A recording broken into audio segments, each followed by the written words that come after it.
A lot of people in the urbanist space don't particularly like tall buildings. Their vision for a dense urban environment is more Brooklyn than Manhattan, more Paris than Hong Kong, and more Montreal than Toronto. This view isn't universal, but it's pretty common.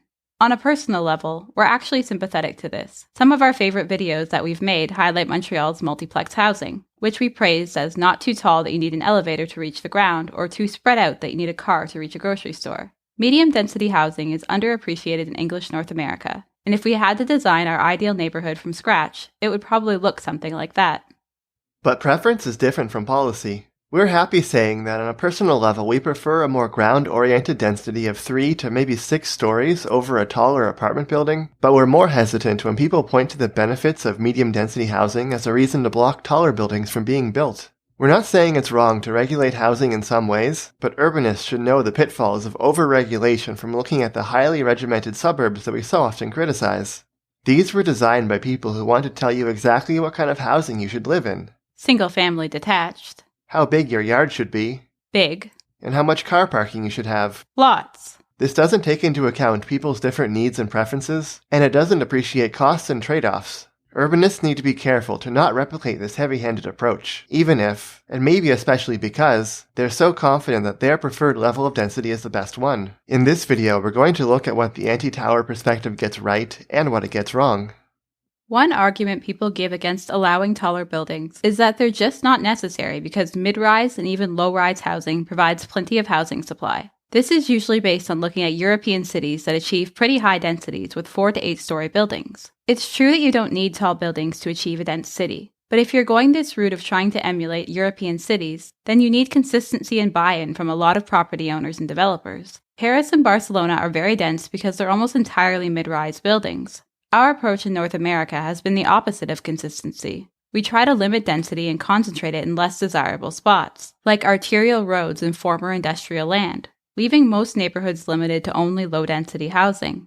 This results in the extremes of tall and sprawl. We can and should change course here, allowing medium-density development by default literally everywhere, and probably that would reduce the need for higher densities. But it's not magic.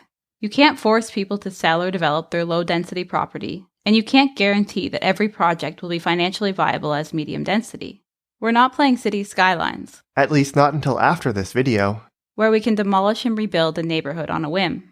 The second argument people give against allowing taller buildings is that shorter buildings are in fact just as dense, because extra height requires more space for reinforcement and utilities like elevators and water pumps. This is relevant when you get really tall, maybe 60 to 70 stories according to construction engineer Brian Potter. For buildings we're concerned with, you can reasonably expect that adding more floors will add usable space. With that said, there is some truth to the idea that tall buildings aren't always as dense as they seem. But the key isn't utilities or elevators so much as lot coverage. This isn't relevant for all high-rises, some of which use most of their lot, but many don't, and they could theoretically have been built to use more of the ground space instead of going as tall. Of course, there are reasons, right or wrong, why cities have preferred going taller. The 1960s-style tower in a park concept was trying to provide green space, or in some cases the bastard cousin of green space, surface parking, while the Vancouver-style slender point tower on a podium tries to integrate into the streetscape, while being less disruptive to light, views, and wind. For many projects, there is a legitimate debate to be had over the merits of wider versus taller. But if you only want to cut down a tower without allowing it to go wider, because you think fewer elevators or whatever is going to make up for the lost floors, that's just not realistic. The third argument that people use against taller buildings is that they cost more to build, so they're inherently going to be less affordable. It's actually surprising how many people think tall buildings are inherently luxury and unaffordable. If you've ever tried to find a cheap apartment in a Canadian city, there's a good chance you ended up in a high-rise built in the 1970s. Height does increase construction costs. For example, past a certain height, the building code prevents cheaper wood frame structures. In Ontario, the limit is 6 stories. But the key detail people often forget is that adding more units reduces land costs per unit. According to a recent study, a housing developer building a 3-story apartment building in the median zip code of San Francisco would have to charge rent of $4,400 a month for each unit to break even. Because so much of this is land cost, if the building was 12 stories, they would only have to charge $2,300 to break even for the same size unit. Still not cheap, but less of a disaster. This pattern is not the same everywhere. In cities with cheap land, like San Antonio, 3-story buildings are cheaper per unit than 12-story ones. And in other cities, like Portland, Oregon, 7-story buildings are cheaper per unit, at least in the median zip code, which was the basis of the study. With all that said, development cost is not everything. Even if housing is cheap to build, if you're not allowed to build enough of it relative to demand, you'll still have a supply shortage. This means high prices or long wait lists, depending on how it's allocated. The next argument people make is that taller buildings aren't as livable. Some people mention social isolation, and while that definitely depends on your personality, it's probably true on average, with the same thing also applying to large houses in a low-density neighborhood. When it comes to height, we also like not having to rely on an elevator to reach the ground, and having our own front door is nice. I also find balconies a lot less pleasant when they're high up. But let's put this in context. We've lived in taller buildings before, and it's not like we hated them or anything. Certainly not enough to want them banned. We'd even consider living in one again, giving up easy ground access if it meant a better price, commute, or location.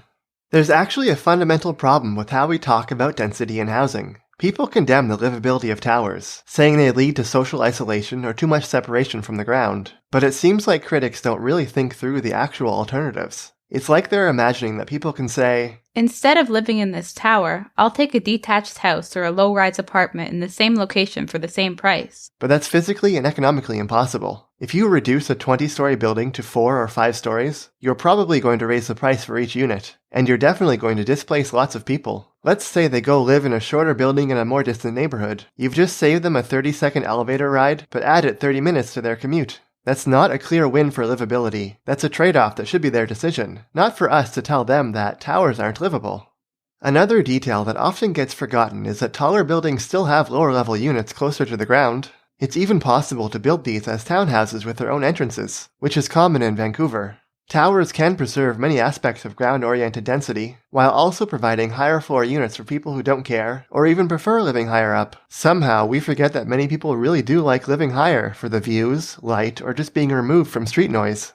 The fifth and final argument we hear against taller buildings is that they create less pleasant streetscapes because they're not at a human scale. Arguably, though, what's more important for creating a lively streetscape is having a variety of interesting features, like doors, windows, balconies, and stores close to the street, because that's what you actually see unless you spend all your time looking up. But let's say you do look up a lot, and you just don't like the look of tall buildings. Fair enough, but housing is first and foremost a place to be lived in. Aesthetics matter, and we should want nice-looking cities, but not at the cost of excluding so many people from being able to live there, especially when it comes to something as subjective and disruptive as just not liking the look of tall buildings. Again, if you just prefer buildings to cover more of their lot before going taller, then that's different, but substantially shrinking the number of units has real consequences. In conclusion, we're still big fans of ground-oriented density of 3 to maybe 6 stories, and we want to see more of it in English North America. That starts with legalizing it, everywhere. Multiplexes and small apartment buildings should be allowed in every neighborhood, and we should be careful about setbacks and parking requirements that make these projects less viable. But our cheerleading of medium density was never meant as a denouncement of higher density housing. Fundamentally, if someone proposes to build a tower in a city, it's because there's a lot of demand to live there. Cities can influence the form, design, and location of projects to some degree, but this should be within a framework of housing abundance. Simple exclusion should not be on the table.